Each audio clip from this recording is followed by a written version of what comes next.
તો વડોદરામાં ગમખ્વાર અકસ્માત બાદ પણ નશેડીઓ બેફામ ફરી રહ્યા છે। એક દિવસમાં વડોદરામાં અકસ્માતનો બીજો બનાવ સામે આવ્યો છે।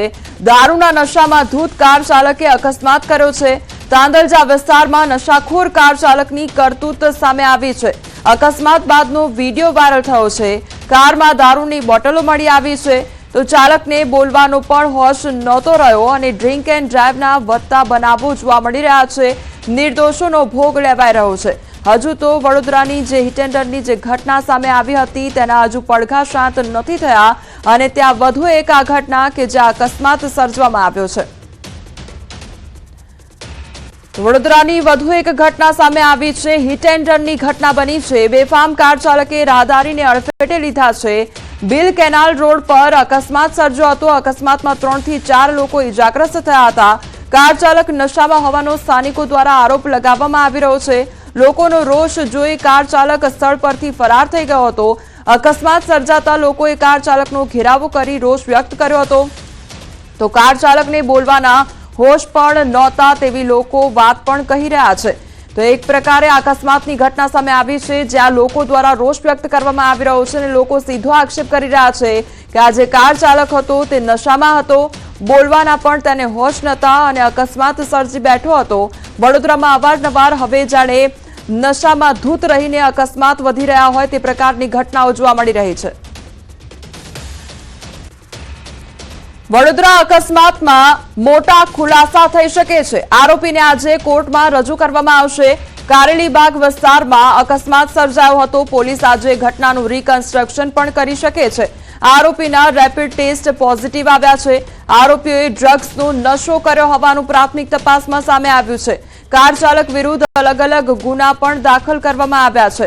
તો આ બંનેના જે સેમ્પલ હતા તે ચેક કરવામાં આવ્યા અને ત્યારબાદ ડ્રગ્સ લીધું હોય તે પ્રકારના સેમ્પલમાં પણ સામે આવી છે બાબત અને આ અંગે વધુ તપાસ હાથ ધરવામાં આવશે। એક બાદ એક મોટા ખુલાસા પણ થઈ શકે છે। આજે આરોપીને કોર્ટમાં રજૂ કરવામાં આવશે અને ઘટનાનું રિકન્સ્ટ્રક્શન પણ થઈ શકે છે।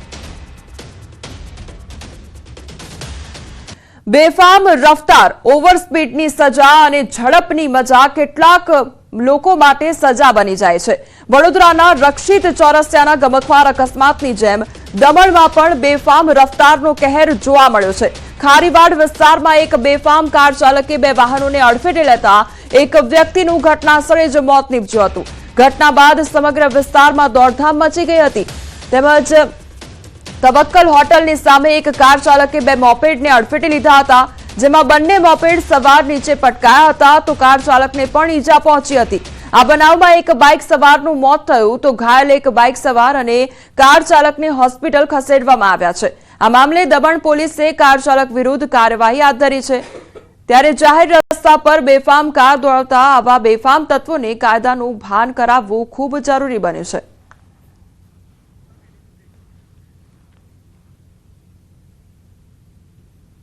યાત્રાધામ ડાકોર નજીક ખાનગી બસનો અકસ્માત સર્જાયો છે। બસ ચાલકે કાબુ ગુમાવતા અકસ્માત સર્જાયો। અકસ્માતમાં 3 થી 4 લોકો ઇજાગ્રસ્ત થયા છે। મૂળ ઓરિસ્સાના સુરતમાં મજૂરી કરતા હતા અને બસમાં 48 થી વધુ મુસાફરો સવાર હતા। પાવાગઢના દર્શન કરી ડાકોર દર્શન કરી અન્ય જગ્યાએ દર્શન કરવા માટે જતા હતા। ડાકોર નજીક જ અકસ્માત સર્જાયો। અકસ્માત સર્જાતા 3 108ની મદદ પણ લેવામાં આવી હતી। અકસ્માત સર્જાયો હોવાની આ ઘટના સામે આવી છે અને લગભગ 100 થી વધુ જેટલા લોકો હતા તે પણ સવાર હતા અને 108ની મદદ પણ લેવામાં આવી હતી। સંવાદદાતા ઉમંગ અમારી સાથે જોડાઈ ગયા છે। ઉમંગ, ડાકોરજીના દર્શન કરવા માટે ડાકોર પહોંચ્યા હતા અને ત્યાં આગળ અકસ્માત નડી ગયો, કયા પ્રકારની પરિસ્થિતિ સર્જાઈ હતી?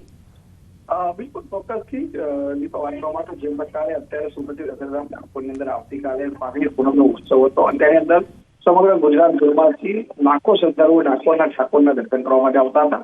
તેની અંદર મૂળ ઓડિશા અને હાલમાં સુરતમાં મજૂરી કરી ગુજરાત જણાવતા 48 થી વધુ લોકો પાવાગઢ અને ડાકોરના પ્રવાસથી નીકળ્યા હતા। તેઓ જયારે પાવાગઢ દર્શન કરી ત્યારબાદ ડાકોર પહોંચતા હતા અને ડાકોર અન્ય કોઈ જગ્યાએ દર્શન કર્યું સ્ટેન્ડના બસ ડ્રાઈવર સ્ટેરિંગ ડ્રાઈવર હતા અને સ્ટેરિંગ પરથી કાબુ ગુમાવતા બસ રોડની સાઈડમાં ઉતરી હતી। જોકે સદનસીબે જે બસમાં સવાર 48 લોકોના જીવ બચી ગયા હતા પરંતુ 3 થી 4 લોકોને નાની મોટી ઇજાઓ થઈ હતી। જો સમગ્ર ઘટનાએ જાણ થતા 108 પણ તરત ઘટના સ્થળે પહોંચી હતી અને આ તમામ જે ઇજાગ્રસ્ત લોકો હતા તેમને વંચન કરવા માટે ખસેડવામાં આવ્યા હતા અને સમગ્ર બાબતે ડાકોર પોલીસે ઘટના સ્થળે પહોંચી વધુ તપાસ હાથ ધરી હતી। જીવમંગ સમગ્ર માહિતી બદલ આપનો આભાર। તો બસમાં 48 થી વધુ લોકો સવાર હતા અને તેમને સામાન્ય ઈજાઓ પહોંચી છે અને સારવાર અર્થે ખસેડવામાં આવ્યા છે। અંકલેશ્વરમાં ગોડાઉનમાં લાગેલી આગ કાબૂમાં આવી ગઈ છે। નોબલ માર્કેટ પાસે સ્ક્રેપના ગોડાઉનમાં આગ લાગવાની ઘટના બની હતી। ભીષણ આગના આકાશી દ્રશ્યો પણ સામે આવ્યા। ધુમાડાના ગોટે ગોટા કિલી સુધી સાંજે પણ નજરે પડ્યા હતા। ભારે જહેમત બાદ મોડી રાત્રે આગ પર કાબુ મેળવાયો હતો। ભીષણ આગની ઘટનામાં હાલ કોઈ જાનહાનિના સમાચાર સામે આવ્યા નથી। તો આગ લાગવાની ઘટના બની હતી જેમાં મોટા પ્રમાણમાં નુકસાન વેઠવાનો વારો આવ્યો છે। બીજી તરફ આ સ્ક્રેપના ગોડાઉનમાં આગ લાગી હતી જેના કારણે જે ધુમાડાના ગોટે ગોટા છે તે દૂર દૂર સુધી જોવા મળ્યા હતા અને ભારે નુકસાન પણ સર્જાયું હતું અને કોઈ પણ પ્રકારની જાનહાનિના હજી સુધી સમાચાર સામે આવ્યા નથી। નોબલ માર્કેટ પાસે સ્ક્રેપનું ગોડાઉન આવેલું છે અને આ સ્ક્રેપના ગોડાઉનમાં આગ લાગવાની ઘટના બની હતી અને સ્ક્રેપ હોવાને કારણે આગે વિકરાળ સ્વરૂપ ધારણ કર્યું હતું અને જાણે કાળા ડિબાંગ વાદળો છવાયા હોય તે પ્રકારના ધુમાડાના ગોટે ગોટા જોવા મળ્યા હતા। આસપાસના જે લોકો હતા તેને ધુમાડાને કારણે અસર પણ વર્તાઈ હતી। બીજી તરફ નુકસાન વેઠવાનો વારો આવ્યો હતો પરંતુ જાનહાનિ લઈને કોઈ પણ પ્રકારના હાલ સમાચાર સામે આવ્યા નથી અને આગ પર કાબુ મેળવી લેવામાં આવ્યો છે। તો સ્ક્રેપનું આ ગોડાઉન આવેલું હતું જેમાં આગની ઘટના બની હતી અને આગે વિકરાળ સ્વરૂપ ધારણ કરી લીધું હતું।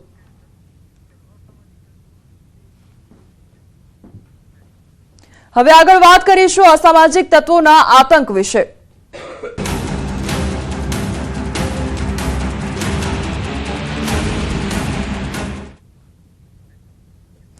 અમદાવાદના વસ્ત્રાલમાં ફરી એકવાર મારામારીના દ્રશ્યો સામે આવ્યા છે। 24 કલાકમાં બીજી વાર વસ્ત્રાલમાં બબાલ થઈ। માધવ સ્કૂલ પાસે જાહેરમાં યુવકોએ મારામારી કરી। લાકડી દંડાથી યુવકોને મારામારી કરી અને સીસીટીવીમાં આખી ઘટના કેદ થઈ છે। તો અકસ્માતની અદાવતમાં મારામારી કરી હોવાનો દાવો કરવામાં આવી રહ્યો છે। રામોલ પોલીસ સ્ટેશન વિસ્તારમાં 24 કલાકમાં બીજી ઘટના સામે આવતા લોકોમાં ફફડાટનો માહોલ જોવા મળ્યો છે। તો હજુ તો 24 કલાક પણ નથી થયા અને ત્યાં બીજી ઘટના સામે આવી છે કે જ્યાં મારામારી કરવામાં આવી છે અને અકસ્માતની અદાવતમાં મારામારી કરવામાં આવી હોય તે અંગેની માહિતી સામે આવી છે। આખી ઘટના સીસીટીવી ફૂટેજમાં કેદ થઈ છે। ત્યારે અસામાજિક તત્વોનો આતંક ક્યારે રોકાશે તેને લઈને સવાલ ઉદ્ભવી રહ્યો છે। બીજી તરફ પોલીસ દ્વારા આવા લોકોની સર્વિસ પણ કરવામાં આવતી હોય છે પણ તેમ છતાં આ અસામાજિક તત્વો હજુ પણ સુધરવાનું નામ ન લઈ રહ્યા હોય તે પ્રકારની પરિસ્થિતિ જોવા મળી રહી છે। કારણ કે અમદાવાદ વસ્ત્રાલની આ બીજી ઘટના કે જ્યાં અસામાજિક તત્વો દ્વારા આતંક મચાવવામાં આવ્યો છે અને મારામારી કરવામાં આવી છે તેમજ અકસ્માતની અદાવત રાખીને આ મારામારી કરવામાં આવી હોય તેવી માહિતી સામે આવી રહી છે। આખી ઘટના વિડીયોમાં કેદ થઈ છે। જાહેરમાં ખુલ્લા હાથની મારામારી કરવામાં આવી છે। લાકડી તેમજ દંડા વડે યુવકો દ્વારા મારામારી કરવામાં આવી છે।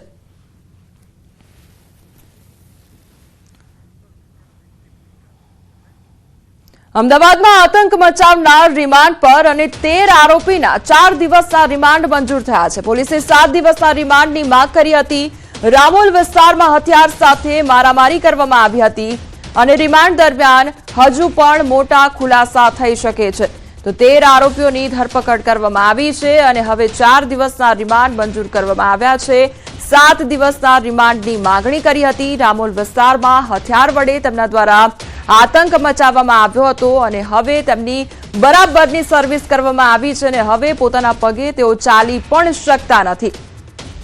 તો અમદાવાદમાં અસામાજિક તત્વોનો આતંક જોવા મળી રહ્યો છે અને આ બંને ઘટના કે જ્યાં એક તરફ આ બીજી જે ઘટના સામે આવી છે કે જ્યાં મારામારી કરવામાં આવી હતી અને હથિયારો તેમજ દંડા લઈને જે યુવકો હતા તે પહોંચી ગયા હતા ઘટના સ્થળે અને તેમના દ્વારા અકસ્માતની અદાવત રાખીને મારામારી કરવામાં આવી હતી અને બીજી તરફ આ એ યુવકો કે જેમની ધરપકડ કરવામાં આવી છે અને તેમના રિમાન્ડની પણ મંજૂરી મેળવી લેવામાં આવી છે। 4 દિવસના રિમાન્ડ મંજૂર થયા છે અને મારામારી તેમના દ્વારા કરવામાં આવી હતી। જાહેરમાં રોડ પર મારામારી કરવામાં આવી હતી અને જે પણ રોડ પરથી પસાર થઈ રહ્યું હતું તેના પર પણ હુમલો કરવામાં આવ્યો હતો અને ત્યારબાદ પોલીસના ઝાપટામાં આ તમામ આરોપીઓ આવ્યા અને તેમની બરાબરની સર્વિસ કરવામાં આવી છે અને હવે તે લોકો જે આસપાસના લોકો છે તેમની માફી પણ માંગી રહ્યા છે।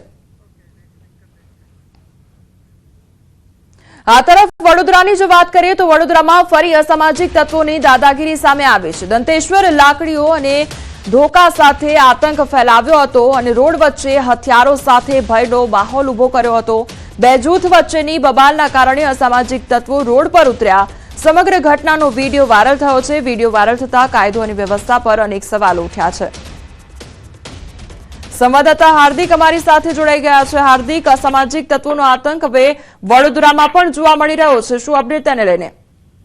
બિલકુલ, જો વડોદરા શહેરની વાત કરીએ તો વડોદરા શહેરમાં કાયદો વ્યવસ્થાના ઠેકાણા નથી અને લુકા તત્વો છે તેઓ બેફામ બનતા હોય છે। ત્યારે વડોદરા શહેરના દંતેશ્વર વિસ્તારના વિડીયો જે છે સામે આવી રહ્યા છે। દંતેશ્વરમાં જોઈ શકાય છે કે જે તત્વો છે તેઓ બેફામ બન્યા છે, ત્યારે ચોક્કસથી પોલીસે આવા તત્વો સામે કામગીરી કરવી અનિવાર્ય બની છે। જે હાર્દિક, આપ જોડાયેલા રહેજો, વધુ અપડેટ આપની પાસેથી લેતા રહીશું। વડોદરામાં એક જ કોમના બે જૂથ વચ્ચે બબાલ સર્જાઈ અને નાગરવાડા વિસ્તારમાં રાત્રિના સમયે બબાલ થઈ હતી। મામલો બીચકે તે પહેલા પોલીસે બાજી સંભાળી અને ગોલવાડ અને અન્ય વિસ્તારમાં પણ બબાલ થઈ હતી। પોલીસે બબાલ મામલે 5 થી વધુ આરોપીઓની અટકાયત કરી તો બબાલનું કારણ જાણવા કારેલીબાગ પોલીસે તપાસ હાથ ધરી છે। સંવાદદાતા હાર્દિક જોડાયેલા છે। હાર્દિક, આ મોટી બબાલ અને તેને લઈને શું અપડેટ મળી રહ્યું છે? બિલકુલ, જો ગઈકાલે ધૂળેટીનો તહેવાર હતો, મોટી સંખ્યામાં વડોદરાવાસીઓ તહેવારની ઉજવણી કરી રહ્યા હતા। દરમિયાન રાત્રિના સમયે નાગરવાડા વિસ્તારમાં એક જ કોમના જે અલગ અલગ જે જૂથ છે તે સામસામે આવી ગયા હતા। છૂટાહાથની મારામારી થઈ હતી અને મામલો જે છે તે બીચક્યો હતો। વધુ મામલો બીચકે પહેલા પોલીસ ત્યાં પહોંચી હતી અને પોલીસે આખી જે ઘટના બની હતી તેના પર કંટ્રોલ કર્યો હતો, કાબુ મેળવ્યો હતો। બીજી વાત કરીએ તો પોલીસની હાજરીમાં જ કેટલા તત્વો બેફામ બન્યા હતા, જેના કારણે પોલીસ દ્વારા 5 થી વધુ વ્યક્તિઓ જે છે તેમની અટકાયત કરવામાં આવી છે। કઈ વાતને લઈને માથાકૂટ થઈ હતી તેનું કારણ ચોક્કસ સામે આવ્યું નથી, પરંતુ અત્યારે જે કારેલીબાગ પોલીસ છે તેમના દ્વારા વધુ તપાસ હાથ ધરવામાં આવી છે। જે હાર્દિક, સમગ્ર માહિતી બદલ આપનો આભાર।